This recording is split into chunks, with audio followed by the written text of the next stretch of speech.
ಕ್ರಿಸ್ತನಲ್ಲಿ ಪ್ರಿಯ ಸಹೋದರ ಸಹೋದರಿಯರೇ, ಇವತ್ತು ಕೂಡ ನಾವು ಸತ್ಯದಿಂದ ಒಂದು ವಚನವನ್ನು ನಾವು ಧ್ಯಾನಿಸೋಣ. ಲೂಕನು ಬರೆದ ಸ್ವಾರ್ಥೆಯಲ್ಲಿ 7ನೇ ಅಧ್ಯಾಯದಲ್ಲಿ ನಾವು 11ನೇ ವಚನದಿಂದ ನಾವು ಓದಿ ನೋಡುವಾಗ ಅದರಲ್ಲಿ 11, 12, 13 ವಚನಗಳಲ್ಲಿ ಒಂದು ಸಂಭವ ನಾವು ಓದಿ ನೋಡುತ್ತೇವೆ. ಯೇಸು ಸ್ವಾಮಿ ಈ ಭೂಲೋಕದಲ್ಲಿದ್ದಾಗ ನಾಯಿನೆಂಬ ಊರಿಗೆ ತನ್ನ ಶಿಷ್ಯರೊಂದಿಗೆ ಹೋಗುತ್ತಾರೆ. ಅಲ್ಲಿ ಒಂದು ಸಂಭವ ನಡೀತಿದೆ. ಸತ್ತಿದ ಒಬ್ಬ ಹುಡುಗನಿಗೆ ಅಲ್ಲಿ ಹೊರಗಡೆ ತರುತ್ತಾರೆ. ಅವನು ಆ ತಾಯಿಗೆ ಒಬ್ಬನೇ ಮಗನಾಗಿದ್ದನು. ಎಲ್ಲರೂ ಕೂಡ ಗ್ರಾಮಸ್ಥರು ಕೂಡ ಎಲ್ಲರೂ ಕೂಡ ದುಃಖದಿಂದ ಆ ವಿಧವೆಯ ಜೊತೆಯಲ್ಲಿ ಅಳುತ್ತಾ ಬರುತ್ತಿದ್ದರು.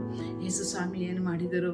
ಹತ್ತಿರ ಹೋಗಿ ಆಳಬೇಡ ಅಮ್ಮ, ಆಳಬೇಡ ಎಂಬುದಾಗಿ ಆ ಚಟವನ್ನು ನಿಲ್ಲಿಸಿ ಆ ಹುಡುಗನಿಗೆ ಯೌವನಸ್ಥನೇ ಏಳು ಎಂಬುದಾಗಿ ಬದುಕಿಸಿದರು. ಆ ಸತ್ತ ಹುಡುಗನಿಗೆ ಬದುಕಿಸಿ ತಾಯಿಯ ಬಳಿಗೆ ಕೊಟ್ಟರು.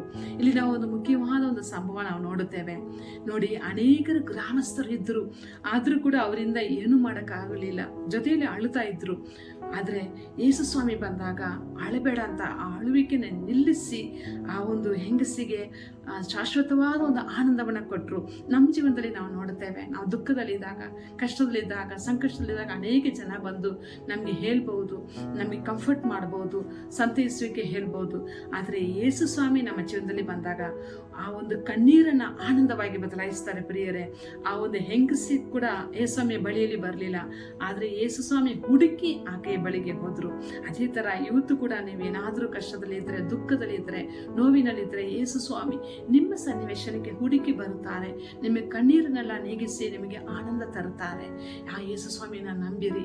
ದೇವರ ಆಶೀರ್ವಾದ ಮಾಡಲಿ.